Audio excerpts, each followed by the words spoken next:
Hello hi जय शंकर सभी को। चाय विद आदित्य का नया एपिसोड, नए मेहमान। और मेहमान वो हैं कि अगर आप देश की भविष्य की रक्षा का जिम्मा उठाते हैं तो आपके भविष्य की रक्षा का जिम्मा वो उठाएंगे। मैं बात कर रहा हूं पाई डिफेंस एकेडमी की, जिन्होंने लगभग 6000 से भी ज्यादा विद्यार्थियों को देश की रक्षा के लिए आगे भेजा है। मेरे साथ हैं लक्ष्मण सर और हनुमान सर। मैं इनसे बातचीत करूंगा और यही जानूंगा कि इन्होंने शुरुआत कैसे की, क्यों की और इनका मोटो क्या था। खैर मैं सर शुरुआत आपसे करता हूं। आप किसी परिचय के मोहताज अब है नहीं, हजारों लाखों विद्यार्थियों का प्रेरणा स्रोत हैं, तो अपना एक छोटा सा परिचय हमारे व्यूअर्स को जरूर दें। हेलो दोस्तों, नमस्कार। मैं लक्ष्मण परमार, पाई डिफेंस एकेडमी जोधपुर। वैसे बेसिकली मैं गांव से बिलोंग करता हूं, जहां 8th क्लास मैंने अपने गांव से, एक होम टाउन है जालोर डिस्ट्रिक्ट के अंदर रंगाला गांव, वहां से बिलोंग करते हैं। वहां से मैंने 8th पास करने के बाद 9th में जोधपुर में एडमिशन लिया था और हनुमंत सीनियर सेकेंडरी स्कूल से 12th करने के बाद मैंने 2003 के अंदर बीएससी न्यू कैंपस में एडमिशन लिया।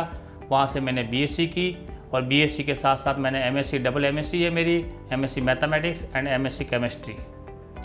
और सर हनुमान सर, आपसे मैं जानना चाहूँगा आपका एक छोटा सा परिचय हमारे व्यूअर्स के लिए। हेलो फ्रेंड्स, मैं Hanuman Prajapat, secretary of pi defence academy. Basically I am from Osian. मेरी भी बेसिक एजुकेशन जो है गांव से भी हुई है, 5th क्लास तक गांव से हुई है और उसके बाद में मेरा लगभग जो है 3.5-4 साल का एक हॉस्टल लाइफ का एक्सपीरियंस है, जो कि मैंने गीता धाम तिवरी से जो है वहाँ पर मेरी 8th तक एजुकेशन हुई थी। और 8th क्लास पढ़ने के बाद में 9th से लगा करके 12th तक जो है मेरी एजुकेशन यहाँ पर जोधपुर में ही हुई है। और 11th और 12th में मैं और परमार सर दोनों जो है क्लासमेट्स थे और वहीं से जो है हमारा साथ में मिलना हुआ है। लगभग 2001 से लगा करके आज तक मैं और लक्ष्मण सर दोनों साथ में ही है। यानी आप ये कह सकते हैं कि मतलब 11th 12th और ग्रेजुएशन जो है हमारी दोनों की साथ में ही हुई है। ग्रेजुएशन मेरी भी जयनारायण व्यास यूनिवर्सिटी से हुई है। ग्रेजुएशन करने के बाद में मैंने बीएड की है और बीएड करने के बाद में मैंने इंग्लिश में एमए की है। मतलब मैं बीएससी एमए हूँ इंग्लिश में। और उसके बाद में जो है लगभग काफ़ी टाइम से मैं जो है पाई डिफेंस एकेडमी में एज ए इंग्लिश फैकल्टी के रूप में काम कर रहा हूँ और पाई मेरी जो है एज ए सेक्रेटरी भी हूँ। हनुमान सर, मैं अगला सवाल आपसे करता हूं कि आप दोनों के शहर अलग थे, जिले अलग थे, लेकिन फिर भी आज आप दोनों साथ हैं। मुलाकात कैसे हुई और शुरुआत कैसे करनी चाहिए? जैसा कि मैंने आपको बताया है कि हमारी शुरुआत जो है स्कूली लाइफ में हुई है। आप लक्ष्मण सर जो है 9th मतलब ये 11th में जैसे जिस स्कूल में थे, मेरा भी एडमिशन 11th में उसी स्कूल में हुआ था। और 11th से मतलब हम दोनों क्लासमेट थे और 11th से ही हमारी पहली मुलाकात हुई थी और उस मुलाकात का सफ़र आज तक जो है कंटिन्यू अभी भी चल ही रहा है। लक्ष्मण सर, मैं आपसे जानना चाहूँगा, यही आपसे दोहराता हूँ सवाल कि आपने जैसे आपने बताया आप एमएससी केमिस्ट्री में हैं, तो उसके बाद आपके मन में ये कैसा आया कि मैं एक ऐसी डिफेंस एकेडमी दूंगा जहाँ पे हज़ारों लाखों विद्यार्थी देश की सेवा के लिए रहेंगे? बिल्कुल सही है। इसमें मैंने 12th पास करते ही लगभग पढ़ाना शुरू कर दिया था। तो मेरे पास 9th सडनली 11 12th के बच्चे आते थे जिनको मैं केमिस्ट्री एंड मैथ दोनों सब्जेक्ट पढ़ाता था। तो 2006 की बात है, उस समय मेरे पास करीब 15-20 बच्चे थे जो 12th के थे। उन लोगों ने 12th पास करने के बाद 2 बच्चे ऐसे थे जो शेरगढ़ साइड के थे। एयरफोर्स की वैकेंसी आई, उन्होंने फॉर्म अप्लाई किया और अप्लाई करते ही जस्ट पहले क्या हाथों हाथ सिलेक्शन होता था, सेम डे प्रोसेस रहता था। तो वो 2 बच्चे पास होकर मेरे पास आए, सर मेरी नौकरी लग गई। मैंने कहा किस में लगी? एयरफोर्स में। मेरे को ही समझ आया कि हाँ बिल्कुल, एयरफोर्स देश की सेवा के लिए काम किया जाता है और ऐसा अपन को इस टाइप से आप आगे भविष्य तैयार करते हैं कि हज़ारों लाखों विद्यार्थी अपन डिफेंस सेवा में भेजे। तो वो 2006 के वो बच्चे सिलेक्ट होकर आए और उसके बाद मैं उस प्रोसेस में लग गया। क्वेश्चन आंसर जो भी मैंने तैयार करवाया उसी प्रोसेस चलता रहा। तो 2006 2007 धीरे धीरे हमारा ये कारवां बढ़ता गया और उस समय मेरे वो 2 बच्चे सिलेक्ट हुए थे। उसके जस्ट नेक्स्ट 2007 के अंदर मेरे यहाँ से 14 बच्चे एयरफोर्स में सिलेक्शन हुए थे और उसी दौरान हनुमान जी भी मेरे साथ में ही थे। और आज दिन तक अब जैसे देखते हैं हम 2022 तक बात करते हैं तो अभी करीब 6200 प्लस विद्यार्थी जो एयरफोर्स, नेवी एंड आर्मी हमारे यहाँ से सेलेक्ट हो चुके हैं। और मेरा टारगेट है कि भविष्य में इनसे भी और ज़्यादा बढ़ाया जाए और इनको सेवाओं में लगातार कंटिन्यूटी बनाई रखिए। धन्यवाद। हनुमान सर, मैं एक सवाल आपसे ये करता हूँ, जैसे हमने आपके बारे में जानना चाहा तो आपके बारे में ये बात निकल कर आई कि आप पहले एक कहीं हेडमास्टर हुआ करते थे, तो वहाँ से यहाँ तक का सफ़र कैसे तय किया गया? हाँ बिल्कुल सही कह रहे हैं आप। मैं भारतीय फाउंडेशन के द्वारा स्कूल चलाए जाते हैं जो कि रूरल एरिया में है। वहाँ पर शुरुआती मैंने मेरी एजुकेशन मतलब टीचिंग लाइफ जो है मेरी वहाँ से शुरू हुई है। वहाँ पर मैं एज ए हेडमास्टर मैंने काफ़ी सर्विस की है 12 महीने के आसपास में। उसके बाद में जो है जैसे लक्ष्मण जी ने आपको बताया है कि मैं जो है 2006 से वही अब कोचिंग चला रहे थे, और 2007 में जो है बाइक, क्योंकि हम पहले क्लासमेट तो थे ही थे और दोनों आपस में एक दूसरे का मिलना जुलना, मतलब फ़ोन पे बातचीत होना करना, जब भी मैं स्कूल से आता करता था तो उन्हें मिलना जुलना तो होता ही था। ये यहाँ पर कोचिंग चला रहे थे, और जैसे ही ये दो बच्चे इनके कोचिंग से सेलेक्ट हुए थे तो उन्होंने मेरे सामने ये एक आइडिया रखा कि भाई डिफेंस में मतलब हमें जो है आप टीचिंग करवा रहे हैं और टीचिंग ही हमारा जब जोश और जुनून एक पेशा है, तो हमें कुछ एक ऐसा अलग काम करना चाहिए कि जिसके माध्यम से हमारी टीचिंग का जो पैशन है वो भी कंटिन्यू रह सके और इसके साथ साथ में हमें अपने देश सेवा का भी मौका मिल सके। तो काफ़ी मंथन के बाद में हमने जो है इस पाई डिफेंस एकेडमी को जो है शुरू करने का निर्णय लिया था। शुरुआत में हमने इसको एज ए पाई क्लासेज के नाम से चलाया था, और कुछ समय बाद में जो है हमने इसको एक व्यवस्थित पाई डिफेंस एकेडमी के रूप में कोचिंग शुरू की थी, और वहीं से जो है पाई डिफेंस एकेडमी का कारवां शुरू हुआ है प्रॉपर। लक्ष्मण सर, मैं एक ही सवाल जानना चाहूँगा कि जब एक वो भी दौर आया जब सब कुछ थम गया था, सब कुछ रुक गया था, लेकिन पाई डिफेंस एकेडमी विद्यार्थियों के लिए आगे तत्पर रहा था, तो इसके बारे में हमें कुछ बताएं। हाँ, ये बात बिल्कुल सही है कि मार्च 2020 की बात करते हैं तो हमारे करीब 3000 स्टूडेंट थे हमारे पास जो ऑफलाइन क्लासों में थे। अब उन क्लासों को देखते हुए जैसे 19 मार्च को उनके एग्ज़ाम था, 19 मार्च 2020 को, 18 मार्च 2020 को एग्ज़ाम पोस्टपोन का आ गया मार्केट में, या हमारे पास जानकारी मिली तो बच्चों तक ये पहुँचाई गई। बच्चे एकदम घबरा गए कि सर अब आगे हमारा क्या होगा। तो मैंने कहा देखते हैं भाई आगे कुछ नया मार्केट में करते हैं। तो उसी दौरान हमारे दिमाग में एक ऑनलाइन सेटअप का दिमाग में आया, तो हमने एक ऑनलाइन स्टूडियो तैयार करने की ट्राई की, और बढ़िया स्टूडियो कम से कम 6-7 लाख रुपए लगाकर, एक बढ़िया कैमरा लगाकर, एक 4K डिजिटल पैनल लेके आके बढ़िया सेटअप तैयार करके बच्चों को ऑनलाइन क्लासेस देनी शुरू की, और बच्चे हमारे साथ कंटिन्यू बने रहे। और उस स्टूडियो के माध्यम से हम बच्चों को नवंबर में एग्ज़ाम हुआ, तब नवंबर तक हमने कंटिन्यू उन बच्चों को पढ़ाई को कंटिन्यू रखने के लिए कंटिन्यू ऑनलाइन क्लासेस देते रहे, और उसी से बच्चों का हमारा बहुत अच्छा रिजल्ट रहा। और सर, मैंने ये भी सुना है कि अक्सर जो पाई डिफेंस एकेडमी में विद्यार्थी आते हैं वो ग्रामीण क्षेत्र से होते हैं, यानी गांव से आप दोनों का जुड़ाव जो है वो लगातार बना रहा है इतने सालों से, तो उसके बारे में बताएं कि ये जुड़ाव कैसे है अब तक। नहीं, गाँव में मैक्सिमम बच्चे डिफेंस में जाने के लिए गाँव से ही बिलोंग करते हैं और गाँवों से ही आते हैं। एक रीजन गांव के बच्चों में एक देश सेवा का बहुत बड़ा जज्बा होता है, और इतना स्टेमिना होता है, इतने जुझारू होते हैं कि भाई मेरे को फौज में ही जाना है, मुझे एयरफोर्स में ही जाना है, मुझे आर्मी में ही जाना है, मुझे नेवी में ही जाना है। तो ये टारगेट देखते हुए हम लोग ग्रामीण थे, और हमने देखा कि हाँ बच्चों का जज्बा होता था। हम गाँवों से बच्चों को कांटेक्ट करते थे, बच्चों तक पहुँचाते थे बात कि भाई डिफेंस में इस टाइप से जा सकता है, ये प्रोसेस रहता है, आप हमारे से मिलिए और हम आपको आगे के आगे रास्ता बताते हैं। और ज़्यादातर हमने गाँवों के 99% हमारे पास ग्रामीण परिवेश के बच्चे रहते हैं, और गाँवों से आते हैं, और वो देश सेवा के लिए जुझारू तरीके से रहते हैं। हम उनको सपोर्ट करके वो अपनी लाइफ में सफल हो जाते हैं। हनुमान सर, मैं आपसे ये जानना चाहूँगा कि अक्सर कोई गांव से विद्यार्थी आता है तो उसकी पहली तलाश रहती है कि यहाँ पे कोई ऐसी सुविधा मिल जाए जहाँ मैं घर जैसा खाना खा सकूँ, और अगर मैं कहीं पर भी रहूँ तो मुझे घर जैसा वातावरण मिले और मुझे कोई भी असुविधा उठानी ना पड़े। तो ऐसा ही शायद पाई डिफेंस एकेडमी भी करती है, अपने नाम से एक हॉस्टल संचालित करती है। उसके बारे में कुछ बताएं, उसकी फैसिलिटीज़ के बारे में कुछ बताएं।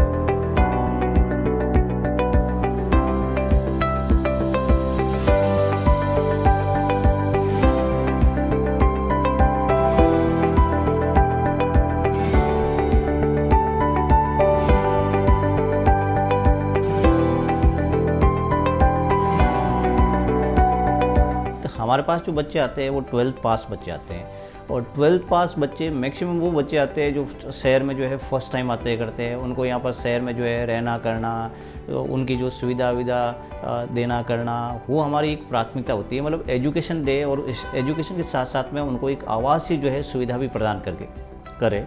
उसके लिए हम जो है पाई डिफेंस एकेडमी में अपना एक हॉस्टल भी रन करते हैं, जहाँ पर बच्चे के लिए जो भी एक स्टूडेंट के लिए सर्व सुविधा जो भी वातावरण होता है वो एक पूरा एटमॉस्फेयर हम बच्चों को अवेलेबल करवाते हैं। और हम अपना जो हॉस्टल होता है बच्चों को यहाँ जो क्लासें लगाते हैं, इन क्लासों के साथ साथ में रेगुलर जो है हॉस्टल में बच्चों को क्लासें वहाँ पर अवेलेबल या प्रोवाइड करवाते हैं। और एक जो कह सकता है एक जेन्युइन जो फीस होती है, उस जेन्युइन फीस में पूरा का पूरा एक एटमॉस्फेयर, अच्छा एक सात्विक और शुद्ध भोजन बच्चों को उपलब्ध करवाते हैं। हॉस्टल में जो है बच्चों के साथ साथ में जैसे मॉर्निंग में हम फिजिकल करवाते हैं, फिजिकल के अलावा जो इवनिंग को भी बच्चों के लिए फिजिकल होता है, इवनिंग को जो एक एक्स्ट्रा क्लासें होती है बच्चों के लिए, वो एक्स्ट्रा क्लासें भी होती है। तो कुल मिला के पाई हॉस्टल में जो है एक बहुत अच्छा एटमॉस्फेयर बच्चों को रहता है, जिसके कारण मैक्सिमम बच्चे जो है देश सेवा के लिए एयरफोर्स, आर्मी या नेवी जैसी भर्तियों में जो है सिलेक्ट होते हैं।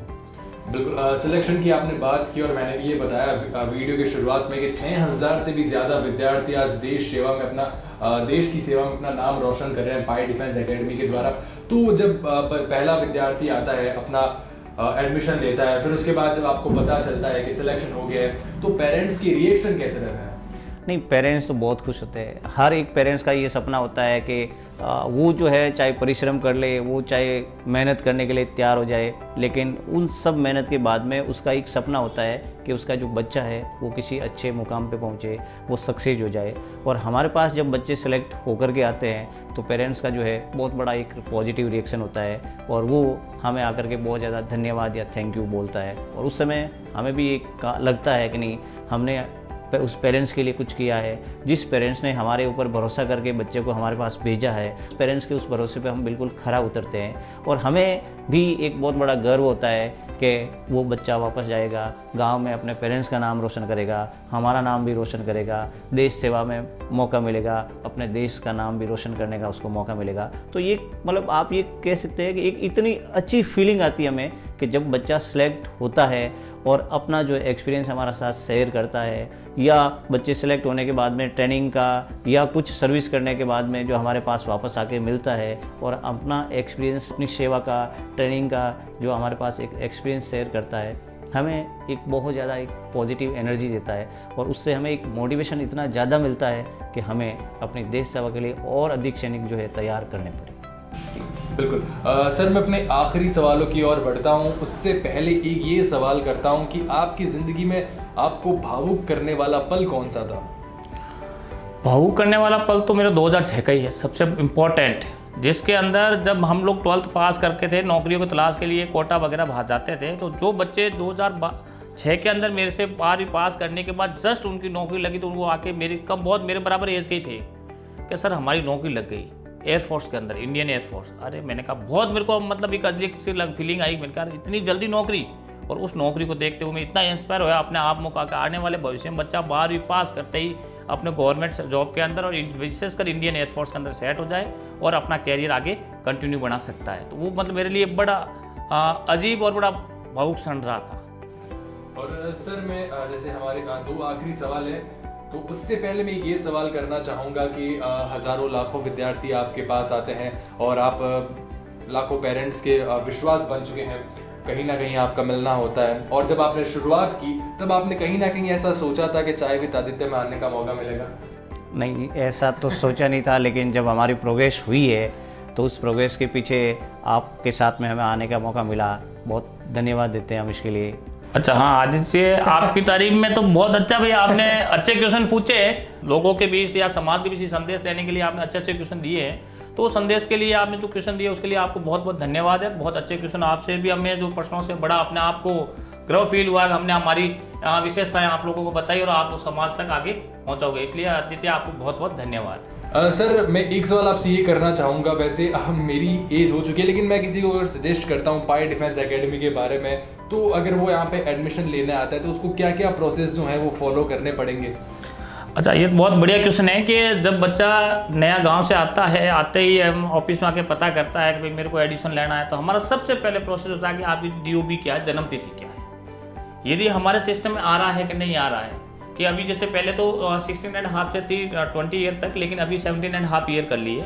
लेकिन हम DOB के मिलान करने के बाद देखते हैं कि भाई आपके 12th में 50% है, 50% और इंग्लिश में 50% मार्क्स है या नहीं।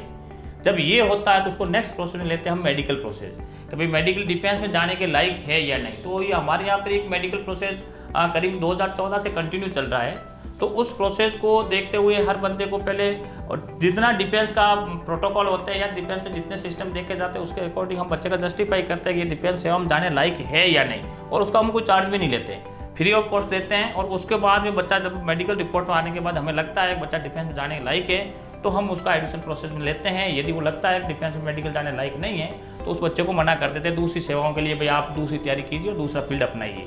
आखिरी सवाल ऐसा रहता है कि जो हमारे मेहमान होते हैं हमारे व्यूअर्स को एक मोटिवेशन मैसेज देते हैं, सर आपकी तरफ से क्या मैसेज रहेगा? जो डिफेंस की तैयारी करना चाहते हैं या जो डिफेंस में जाना चाहते हैं उन भाइयों के लिए या तो आने वाले विद्यार्थियों के लिए इस टाइप से है कि भाई आप अपने दिमाग के अंदर पहले तो एक सेटअप रखें कि भाई हमें डिफेंस में जाना है, तो अपने लेवल से खुद फिजिकली स्टेमिना तैयार करें, अपने लेवल से पढ़ाई करें। और जिसको जो डाउट आता है कि भाई हम कैसे जा सकते हैं, हमारे कहाँ कहाँ दिक्कत आती है, तो उसके लिए हम हमेशा तैयार रहते हैं कि आप कभी भी आके हमारे यहाँ पूछ सकते हैं, मेडिकल प्रोसेस जान सकते हैं और अपनी मेहनत कीजिए और मेहनत के साथ हमारा सहयोग लीजिए। आप 100% सफल होंगे, आपको दुनिया की कोई ताकत रोक नहीं पाएगी। हनुमान सर आपकी तरफ से क्या मोटिवेशन मैसेज रहेगा? मेरा तो मोटिवेशनल स्टूडेंट्स के लिए यही मैसेज है कि अब्दुल कलाम की जो लाइनें हैं, लक्ष्य ने ओझल होने पाए, कदम मिलाकर चल, सफलता तुम्हारे चरण छूमेगी, आज नहीं तो कल। और मेरा सब बच्चों के लिए ये मोटिवेशन है कि आप लोग जो है एग्ज़ाम देते हैं, यदि आप फर्स्ट एग्ज़ाम में क्लियर नहीं कर पाते हैं तो आपको उसके लिए डिमोटिवेट होने की ज़रूरत नहीं है। आप 100% वापस अपनी जो पूरी की पूरी एफिशिएंसी के साथ में वापस लग जाना चाहिए आपको।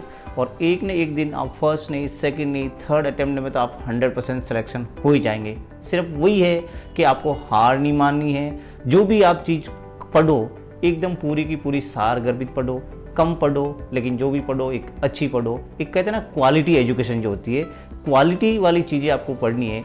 और फिर भी जैसे मैं इंग्लिश पढ़ाता हूँ उसके रिगार्डिंग आपको कोई भी प्रॉब्लम आए करे, या कोई भी सब्जेक्ट हो, सब्जेक्ट के रिगार्डिंग आपको कोई प्रॉब्लम आए करे, तो आपके लिए पाई डिफेंस एकेडमी हमेशा तत्पर है। किसी भी समय आपके लिए पाई डिफेंस एकेडमी के दरवाजे खुले हैं। आप आइए, मेहनत करिए। आप जो मेहनत करेंगे मैं आपसे प्रॉमिस ये करता हूँ कि उससे 2 गुना मेहनत करने की मैं आपको वचन देता हूँ। और सबसे वही चीज़ है, जितना पढ़ो अच्छा पढ़ो, यही आपकी सफलता का एक मूल मंत्र है।